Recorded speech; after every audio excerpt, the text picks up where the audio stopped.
Thank you so much for coming. I'm so excited to see everyone here.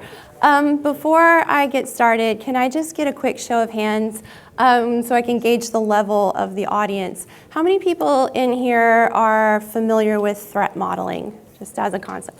Amazing, perfect, okay. How many people in here would consider yourself pretty good at it, like you're pretty good at it?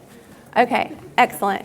And I know there are some threat modeling experts in here. I think I heard that some of the authors of the Threat Modeling Manifesto were going to be here. So I hope they would raise their hands for that. And when I found that out, I was not intimidated at all, not even a little bit, and that is a joke. But thank you so much for coming. A little bit about me. I'm a former red teamer and data scientist turned MLE to AI architect to chief data officer. So I've held just about every position in the offensive security and AI/ML stacks. I'm a 10th generation security professional. My family has been working in security and intelligence since before the Revolutionary War here in the United States. And I'm the author of a paper called Securing AI/ML Systems in the Age of Information Warfare. Today I'm coming to you as a member of the OWASP AI Exchange core team. This is a really exciting initiative to help people secure their AI systems. It's open to everyone, and I'll be talking a little bit more about that as we go on. I'm a daughter of the American Revolution, a survivalist, and I'm owned by 3 pugs who very graciously allowed me to come speak to you here today. So let's jump right into it. Threat modeling in the age of AI. What does that mean? Before I get into a little bit more technical information, I want you to keep 2 quotes in mind. Number 1, an ounce of prevention is worth a pound of cure. And we've all heard this as security professionals, and we're moving towards more cyber resilience for our systems. Instead of reactive security, we're trying to be more proactive. And this is one of my favorites. Don't make the perfect the enemy of the good. That's attributed to Voltaire. But as we go into threat modeling, I want you to keep these in mind because we're not here to be perfect. We're not here to do everything exactly the right way. We're here to understand the threat. And as I understand, many security professionals are unfamiliar with the world of AI. Today, what I hope you come away with is the ability to think like an AI engineer. And that's going to help you get more of this purple team holistic approach that will help you think in a way that can secure any AI/ML systems that you're working on. Okay, so threat modeling 101. Why are we doing it? The rising threat. I could sit here and regale you all with statistics, but you're all aware of the facts and the data. I thought this one was particularly pertinent. The World Economic Forum's Global Risk Report has ranked cybersecurity as a top threat. This is a pretty consistent ranking among all of the countries that are surveyed as well. But what's really critical to note here is that this is interlinked with privacy, digital inequality, infrastructure breakdown, terrorism, cyber terrorism, and terrorism in the real world, the physical world, and more. This is a result of the interconnectedness of our systems, and this is only going to increase as AI/ML systems become more embedded in mission-critical aspects of our everyday lives. And more companies are, we all know that everyone's putting AI/ML into things. So these risks are only going to increase as time goes on. What we're moving towards here is not the ability to prevent any type of cyber attack and incident, and I know I'm preaching to the choir about this. What we're looking for is system resilience. So we want to move from a reactive stance to a proactive stance, where we're taking advantage of all the information that we have and setting ourselves up for success in advance. If we can't prevent every cyber incident, we can at least build resilience into our systems. So how do we move from being reactive to proactive in our security stance? Proactive security starts with understanding the threat landscape. But as we all know, if we had to learn every threat to every system, it would take forever.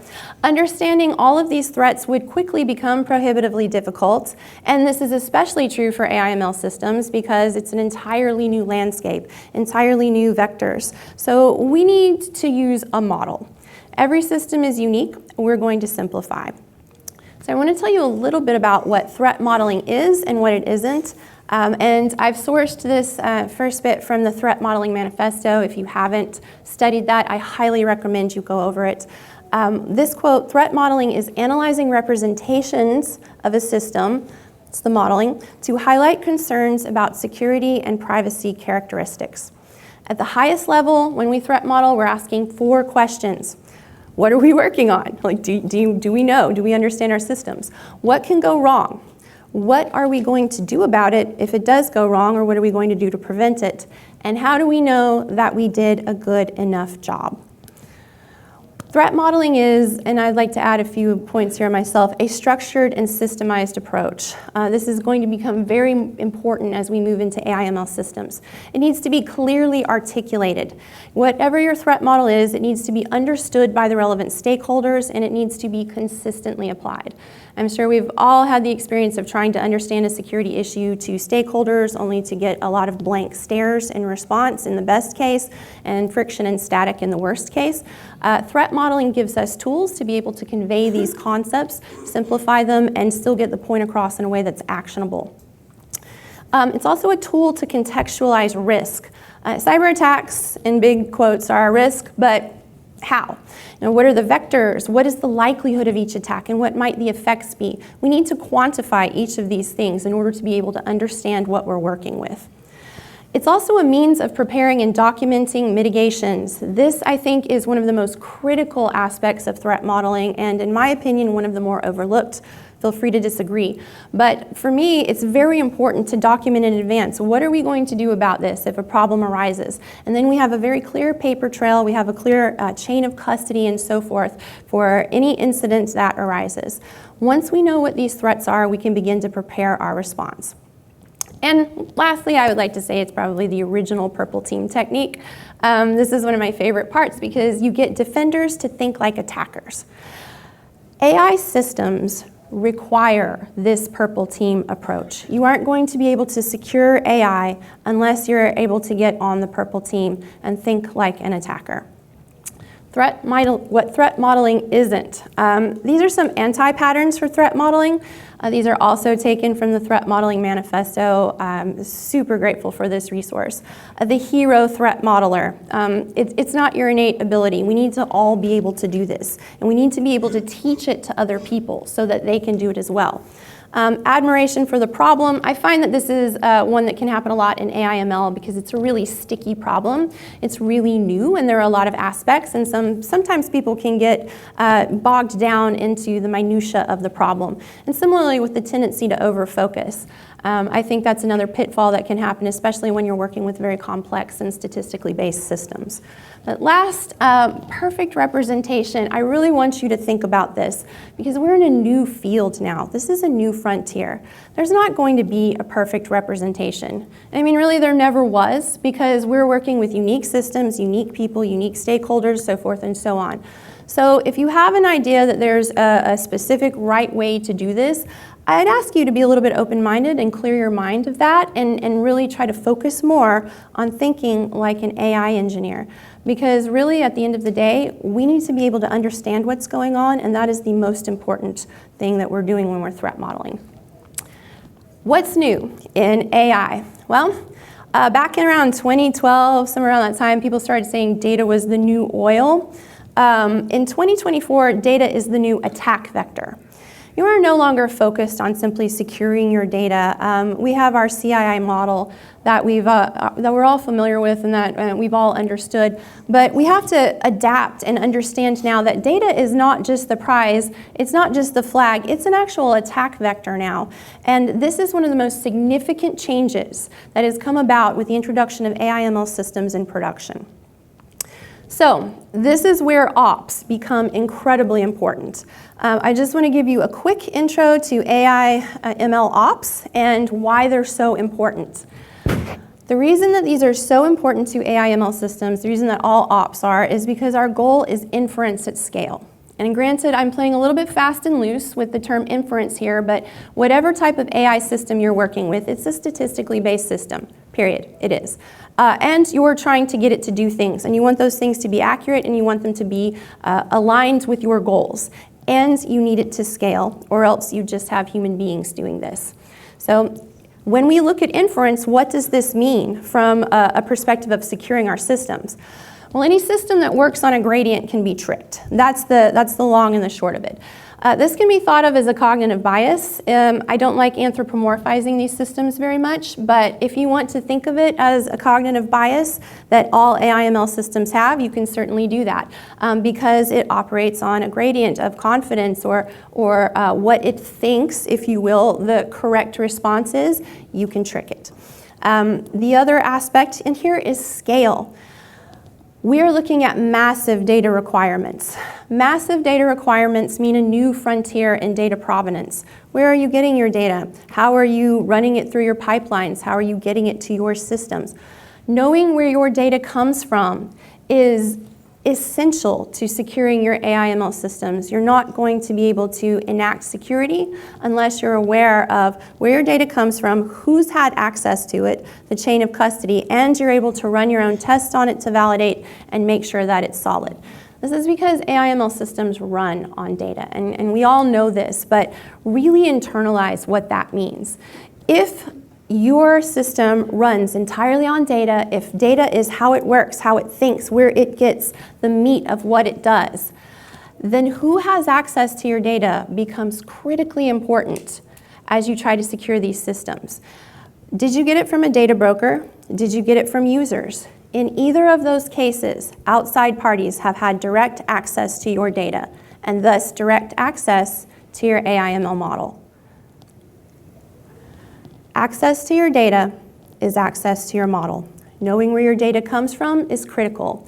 In order to constantly deploy these systems, we have to be able to make sure that our data is still good. And so we have to have monitoring systems that look after not only our AML inference or whatever output we're expecting, but also validating and constantly evaluating the data inputs that we have. And that's the basic underlying idea of AI/ML ops. In terms of how this relates to DevOps, you're probably pretty familiar with that idea. There are similar concepts just applied to new systems. So the familiar part, communication, integration of expertise, and operationalization. Those are 3 pillars of DevOps. And if you Google this, you can find 5 pillars and 7 and whatever. But for me and for our purposes here today, I think these are the most important applied to AI/ML systems. So we want to de-silo expertise. We want to have communication be open among all of the people who are working on these systems. We want to integrate all of that knowledge, and we want to be able to operationalize it so that we can serve at scale. Continuous deployment in AI/ML is different from continuous deployment in traditional systems. Continuous deployment in AI/ML means continuous data processing. You're going to have to deal with acquisition, validation, pipelines, all of that type of thing. You may not be familiar with this if you come from a traditional background. Your data is going to have to be validated and revalidated and revalidated, and you're going to need to systematize this. It's going to need to be operationalized, and it's going to need to scale. Don't forget that your data scientists are probably running experiments. They're generating data. They're using data. Where does all of your IP live? Is it in a collection of Jupyter notebooks somewhere? This is very typical ad hoc development that data scientists like to do. I know because I was one. And you're not going to... It's difficult to be able to wrestle this away from them unless you're able to present them with a better alternative and systems. But this is your IP. You need to know where this IP is going, where it lives, and what processes you have in place to make sure that it's secure. Continuous deployment in AI/ML also means continuous monitoring. Model output can degrade. Would you know if it did? How would you know if it did? Your data quality can degrade, and this comes back to our data validation. Either population changes and concept drift, that sort of thing, or malicious activity where we see data poisoning, people attempting to make malicious use of their access to your data. Would you know? Would you know if there was malicious activity? Would you know if you had concept drift? Would you be able to tell the difference? These are critical aspects of your security pipeline that are often overlooked in AI/ML development. Continuous deployment in AI/ML also means de-siloing. So who are the actors here? We have developers, the usual suspects, and you may be thinking to yourself, Susanna, I am already in a super adversarial relationship with all my developers. We hate each other, I'm on it. Great, great, I'm proud of you. We've also got to add our DevOps, we've also got to add our data scientists and our machine learning engineers. So you've got a new set of people to wrangle, and you've got a new culture to understand. And again, understanding the AI ML ops will give you a big head start in dealing with these various actors. So let's talk about MLSecOps. This is DevSecOps, but machine learning edition. So machine learning security operations is the integration of AI/ML specific security mitigations into the MLOps pipeline. So I've given you a lot there. We went from DevOps to AI/ML ops, and we've got our AI/ML ops pipelines. Now you need your MLSecOps pipeline on top of that. Now, once you have your ML ops settled, you're going to want to start putting your security in. Just kidding, you need to build that in from the start. But production grade AI/ML at scale is literally impossible without MLSecOps. This is an example of an MLSecOps architecture. This is actually the first ever published MLSecOps architecture to my knowledge. I know this because I'm the one that published it. And this is in my paper, Securing AI/ML Systems in the Age of Information Warfare. And you're welcome to, I have links in that, you're welcome to check that out. But here we see, in addition to the traditional pipeline where you have your continuous monitoring, we have the operationalization of security reviews. So this is very critically important as you're securing your AI systems, to have your MLOps pipeline in place and to be able to put these security reviews in there. And again, I cannot overstress the need for operationalization because we are working at scale here now. Massive amounts of data, a lot of code. If you have a team of data scientists, you may have a massive stack of Jupyter notebooks somewhere. Hopefully you've got a system for keeping track of all of these things in place. If this doesn't exist in your organization, time for you to be the hero. Time for you to make that happen. Where are all these Jupyter notebooks going? Do we have model governance? Do we just release models? Who's in charge of this? Who's in charge of monitoring? This is a whole new frontier for many security professionals, but you have an opportunity here to really make a difference in many organizations. How AI/ML systems can differ from traditional deployments really is tied into the scale and the necessities of operationalization. So if you're doing large-scale inference, and again, excuse me for using this term a little bit loosely here, but if you're doing anything at scale on a gradient with AI/ML models, you have to be able to operationalize it. You're not going to be able to have it work. And this is not just me saying this. This is Google Research and Deloitte and a number of other organizations have done survey after survey showing that most organizations fail to productionize their AI/ML systems because they fail to operationalize. You're not going to be able to get this into production unless you have these systems in place.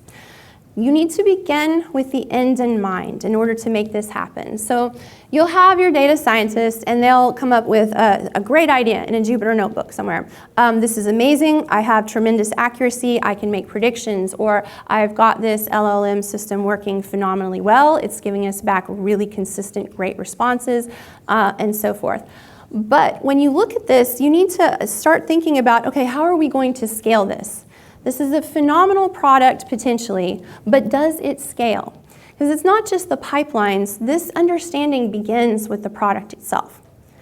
So I'll give you an example. I was working in my capacity as a data scientist at a previous job, and this was a health company, and we were tasked with making predictions about pregnancies. So getting health data and seeing how pregnancies were going to turn out. We had this really gnarly data set, and it was huge, millions and millions of rows, a lot of data in there, nobody could get it loaded. So after a lot of work, I was finally able to get this thing loaded, and I was able to engineer a target vector, and based on the stats that I crunched in there, we were able to predict pregnancy outcomes with 90% accuracy. And you think, wow, that's phenomenal. You should deploy that right now.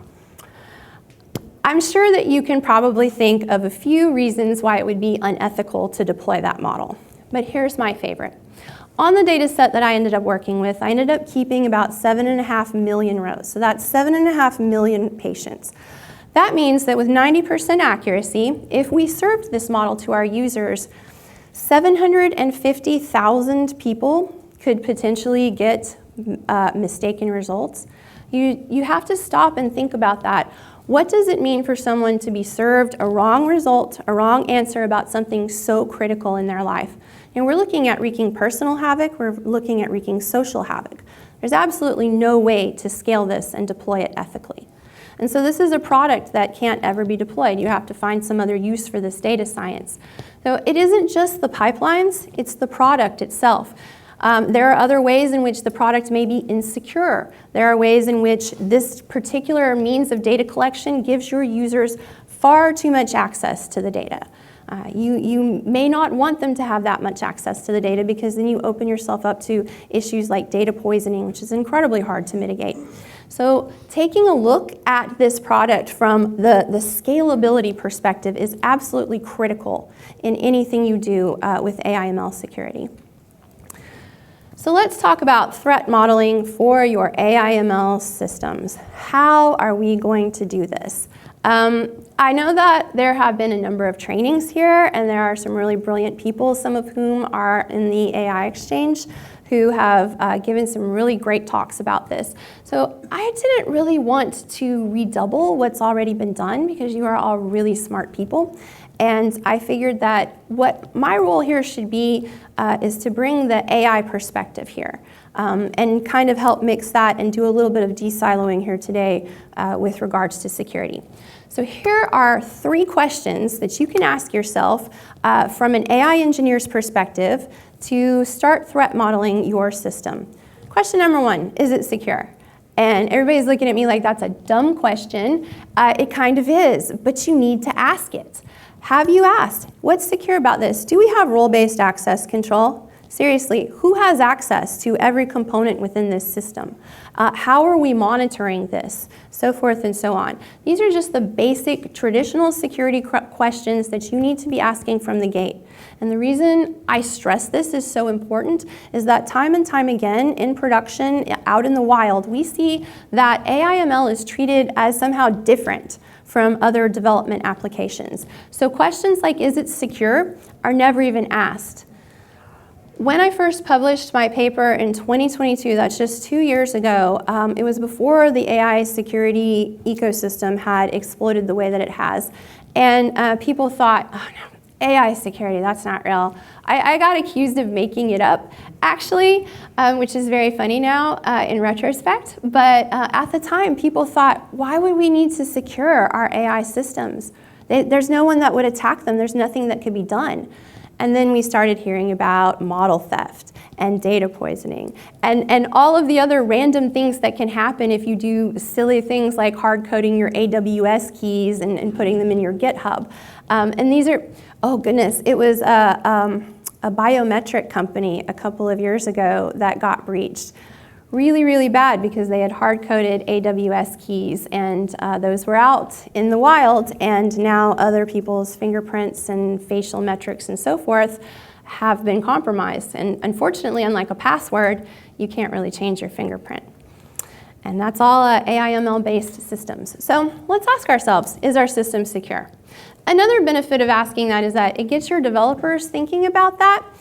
So they are already in that headspace. And this applies for MLEs and data scientists too. Most data scientists, I can tell you from experience, have never even considered whether their system is secure, whether what they're doing will scale. And, you know, I know it's great. You're in your Jupyter notebook and you're coding something up and you're like 80%, I can do better than that. And you bump it and you work and you work and you get it up to a really good level and you want to ship it. And that just feels so good. But as a security professional, you need to be able to be the one to step in and say, hey, have you considered how this scales? Have you considered the security of your code? Just putting this question into the ether and putting it into the heads of the people that you're working with is going to give you a tremendous head start in making these systems secure from the ground up. Next, you want to review your AI/ML specific systems when you're asking yourself, is it secure? Do you know where all of your AI/ML is? Do you know how all of these systems interconnect? Are there assumptions being made about whether these systems are gapped or not? Because in many instances, they're not gapped at all. They're actually interconnected in ways that people don't understand. And we're seeing this more and more as more organizations are in kind of this gold rush to put AI into everything. Do you have a really clear idea of where all of your AI/ML dependencies lie? Have you mapped this out formally and understood it? So the next question that we want to ask is, can we operationalize? Going back to those two ideas, inference and scale. You want to make inference at scale. Because of that, the only way to do that effectively and keep it in production and keep it working is operationalization. You need your pipelines, they need to be solid. If you don't have a plan to operationalize the monitoring of your system, of your outputs and your data, you very likely have security problems. And I'm gonna let you sit with that for a moment because that's being pretty generous. You definitely have security problems if you don't have a plan to operationalize, because you don't have a way to monitor your data, your systems, your outputs. You have basically no plan to ensure that the most important and serious AI/ML attacks aren't being affected against your system. So if you are unable to answer, if your developers or if your ops people are unable to answer the question, can we operationalize, you've definitely got security problems from the gate. If you are able to operationalize and you do have a plan, the next question to ask is, how are we monitoring for security? Do we have the continuous monitoring in place? Do we have continuous data validation in place? Who's monitoring the monitors? You need to be asking these questions because I can almost guarantee in most organizations you will be the first one to ask. And again, this is based off of surveys from a number of major consulting firms. Most organizations still struggle tremendously with operationalizing their AI/ML systems. And this is a security issue. Final question in your first three that you're looking at. Does it scale? We're coming back to that scale situation. If you have a plan to operationalize, but it's unclear how it scales, you probably have security problems. If you're not going to be able to handle the data at the scale that you need it, you're not going to be able to handle the requests at the scale that you need them, you're not going to be able to monitor your system, and so forth and so on. So you're going to go back to step one, go back to is it secure, because you can't scale it, and then run through and can we operationalize it, and so forth and so on. But those are the three questions that I want you to keep in mind. Is it secure? Can we operationalize it? Does it scale? So let's start with mapping the attack surface and go into what this looks like for AI/ML systems. And again, I understand that there have been a number of trainings. I want you to think about the big picture here, because we have so many new kinds of AI/ML systems in production, and it's changing every day. So yeah, I can tell you how to break a particular system or how to defend a particular system, but really there are three key items that you can start on right now with any system, and these will give you insight into what you do next. So number one, know your data flows. Again, this is old hat security stuff. You can do this with data flow diagrams, process flows, whatever system or methodology works for you, what makes sense to you, what you are able to give to your stakeholders and make sense to them. Now remember, who are your stakeholders here? Okay, you've got the developers who are making their insecure code. You've got the data scientists, the worst. You got your ML engineers who are doing their best, God love them. And you got all of these people in addition to your biz dev and non-technical stakeholders and on and on and on. So you've got to be able to come up with a representation for where your data goes so that you can explain it to all of these different people. And that's why I wanted to highlight the no perfect representation aspect of threat modeling, because we're not trying to make the perfect the enemy of the good here. I don't want you, when you're going through and making these data flows, to try and get every single thing or get lost in all of the detail. I want you to focus on how can I communicate the most important aspects of where our data lives to these relevant stakeholders. With this in the back of your mind, I'm also including in this now machine learning engineers and data scientists because this is a different culture. Number 2, know your data provenance. Where did your data come from? This didn't used to be so important, right? You know, you just had data, you had to make sure that data stayed secure, you had to make sure that it's confidential, it's got its integrity, you can get to it when you need it. That's really all that matters. And then what happens with the data is sort of somebody else's problem. That's not the case anymore in your AI/ML systems. You need to know where your data comes from. If it comes from a broker, you need to know the chain of custody as well as you can, and you're going to need to test it to make sure that your data is good. If your data is coming from users, you are really going to need to test and monitor it because basically you are giving the keys to your entire system to any user on your platform. And that is a very dangerous situation to be in. It makes me as a security professional very deeply uncomfortable to realize this, which is why I wrote a paper about it. And it should make you uncomfortable if you are tasked with guarding an AI/ML system. And if you ask and run into static when you're trying to know your data provenance, then that's a huge red flag. You're definitely going to need to work on that. So, and this also applies when you're, if you're outsourcing your models, or if you're using foundation models, or if you're using other people's models in any way, you want to know the provenance of those as well. And I'm kind of lumping all of this in with data here because for me as an AI/ML engineer, at a certain point, the model is the data is the model. But these are interrelated and very important concepts. Know your data provenance. Where is this coming from? Who's had control of it? What potential risks are there? If users have control of it, how much control? Like how much leeway do they have in terms of generating data? And depending on your platform, depending on your use case, it could be a lot, it could be a little. In order to do data poisoning, a person could need relatively few resources, or they might just need one node on your graph. It really depends on the use case. Number 3, know your data governance. Who is in charge of your data? Who's in charge of making sure it's safe? A lot of times this is also in many AI/ML organizations siloed apart from security. And this has been one of the most frustrating things for me personally because this is treated like a separate issue and not a security issue in many cases. So I want to see more security professionals becoming more involved in data governance and understanding from at least a high-level perspective what's going on in the back end and how that relates to things like the regulatory scene, how that relates to the ethics of deployment, and most importantly, how that relates to your operationalization. And finally, in terms of mapping the attack surface, this is really, really important, and I'm so excited to tell you all about this. Use the OWASP AI Exchange. This is really going to help you get another head start in terms of understanding your AI/ML systems, because the OWASP AI Exchange has a kind of unique approach in that we brought together experts from all over the world, many different fields. So you have that diversity of perspective. And then we've also organized the threats there in a way that you can apply them to the operationalization of AI/ML systems.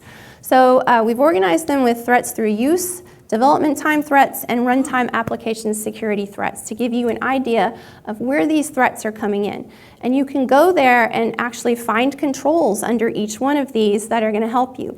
So I suggest if you get your process flow diagram or your data flow and you look at this, how does my operationalization work? You can look at the various sectors. Where does this data interact with users?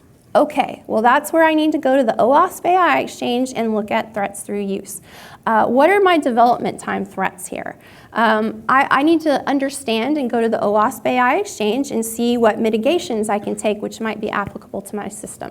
So I feel that this is a really good way of understanding AI security, especially if you're brand new to it, because you can just pull it, if you made your data flow diagrams, you can pull it out, match it to the sector on the OWASP AI Exchange, find your controls, start writing policy, start making applications.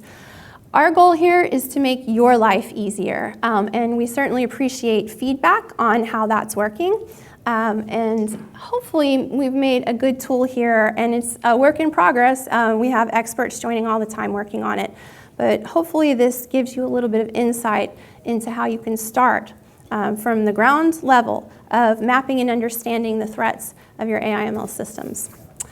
So that's going to be about it for me today. I really appreciate y'all listening. I've listed some resources here. I'll put this up on my personal site in the next 24 hours. And I'm also going to be on a panel with some other amazing AI Exchange authors tomorrow discussing this, so I think we'll have links up for that then.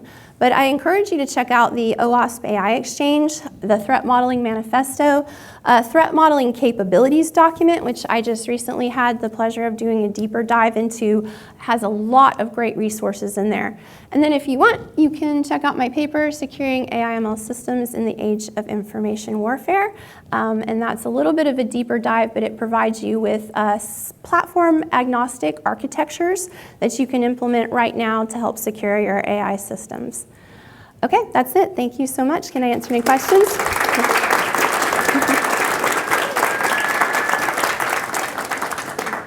I think we have a few minutes available for questions. Is that correct? Okay. How do we want to do this? Does anybody have a question? Oh, well, I just did. Oh, sorry, back there. Yes, there a mic, or do I just talk out loud? I guess talk out loud. Yeah, that works. You brought up one of my favorite micro subjects, which is Jupyter notebooks. So on the subject of Jupyter notebooks in ethics and governance, I think you said something earlier about telling people about alternatives. And I'm really curious, just from like an insider threat perspective, when we're threat modeling applications that involve developing with those, what are some mitigations for like insider threat security? So the number one mitigation that I would recommend, you're not going to get Jupyter notebooks away from your data scientists. They're not going to let them go. It's just too good of a tool. You want to have governance policies in place. So you want to have check-ins. You want to have a repo for work. You want to have staged repos, and you want to have staged releases. So you do not release a model until it has gone through the governance and review process, and there is a gate for that. Every Jupyter notebook that is completed needs to be checked in, and none of this needs to be released to further development until it's undergone a security review. That's the ideal. In practice, the security review aspect of that is very, very difficult to operationalize just because of the amount of manpower that it takes. But the ideal would be to at least have these gates up so that nothing is pushed to production until it's been reviewed. And also all of your Jupyter notebooks, all of your IP development, whatever IDE people are using is kept in repos that are monitored and everyone understands where the data is. Does that help? I can't recommend a specific tool that's better than notebooks because you're not going to get data scientists to quit using those. Sorry. Any other questions? Sure. Yeah. We're starting to see more ML everywhere, and as security engineers, we're kind of just making up security controls as we go. Like, are you seeing any primary teams or in our community that are building these security controls? And what are your top 3 security controls that you don't think people know about? Oh, wow. Are you asking about specific tools? Anything from the build pipeline to the data engineers get access to our prod data, and no one's supposed to have access to our prod data, and it's like, here you go.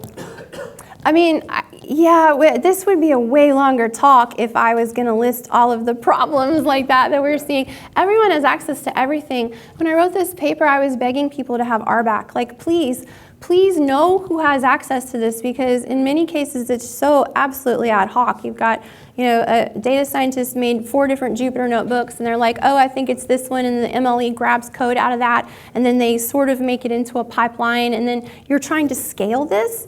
That's not going to scale. Like, you guys need to think about. I understand that it makes 90% accurate predictions, but there has to be the idea that's placed in this cultural shift. And I really feel that it's going to come from security professionals, because for me personally, coming to AI/ML from security is much easier than going the other way. And that's probably my bias, because I mean, I've only done it one way, so I can only say about that. But I've noticed that the mindset that works with a lot of AI/ML development, that pushes it forward in development rapidly, is not necessarily the same mindset that secures things. It's very much a move fast and break things, don't worry about it kind of culture, which is, every security engineer is like, oh, head in hands about that. So I think that starting with knowing who is accessing what and when, starting with, again, making sure that there are processes in place so that these go into a repo, a dedicated repo, and you think that's crazy, that should already be happening, but it's probably not at your organization. And if it is, hats off to you, you can move on to the next issue. But it's kind of a mess out there, hence the writing of the paper, and hence the need to give this talk. Yes? So you have this question on one of the slides, something like, does it scale? And if it does not scale, we should go back to like step number 1. But I mean, scaling problems may or may not point back to security. I mean, so what kind of, do you have like specific examples of like what kind of scaling issues would point us back to the step number 1? Is it security? I see. That's a good question. I think you could go back to step number 2, actually, on that, and make sure that it'll operationalize. But I say step number 1 because if you don't have scaling issues, you very likely do not have basic security, or if you do have scaling issues, you very likely don't have basic security in place as well. And so this is just kind of a catch-all that I tell people, but you're right, that's a solid point. I think that if you are unable to scale and you're sure that you've done your basic security mitigations, what you want to do then is go back to your operationalization and see where are our pipelines breaking. And it's kind of a lot to implement a security review step into a pipeline. And we want to operationalize this to the greatest extent possible and automate it to the greatest extent possible, but it still requires manpower, it's still going to be work hours, it's still compute, it's still resources that are being taken. So when you think about that, even trying to implement a security system can hurt your scaling. So I think that it's a fair point. If you're sure that your systems are secure, go back and see what you're missing in operationalization, because something is going to break somewhere and you're not going to know what it is. Just as an example, if you find that you're not able to tell if your model is making a correct inference, then you're not going to be able to scale it. And that's an operationalization problem, but also a security problem. Because, well, what happened to the inference? Why did it break? Am I dealing again with a data poisoning issue? Is there some other thing that's happening? So these are all extremely interconnected issues. And I think that that's one of the biggest differences between AI/ML and traditional deployments, is the interconnectedness of all of these systems. Yeah. This is a great talk, very informative. But my take from this was like, this is more around like securing AI that is being used within an organization, right? But is there a broader scope where securing all things AI? Like for example, if you take today, beyond just models, right? There are AI services where data is going within an organization, or there are AI services that are being used to generate content, like coding and so on, right? So in that sense, right, what should be the overarching security framework or guidance to secure all things that are using AI or that are AI enabled rather than just models? I get you. Great point. Actually, this is, I tried to make this as high level and broad as possible.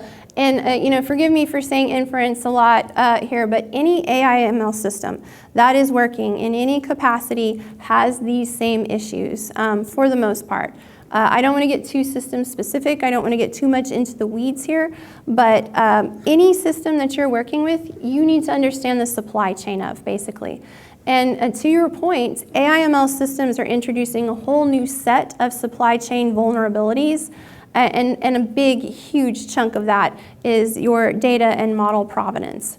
So from my perspective, if you start with saying, where is this system? Where does it lie? How does data flow into it? Where is it getting its data? Where is it getting its modeling capabilities from? You're already tremendously ahead in understanding the threat. And if this is a system that is interrelated to yours, an outside organization, a dependency, then you've introduced the supply chain aspect into it, which doesn't make it any less critical. Does that make sense? Yeah. Cool. Anybody else? Okay, great. Thank you so much. This has been so much fun, and I really appreciate you all so much for coming out. Thanks.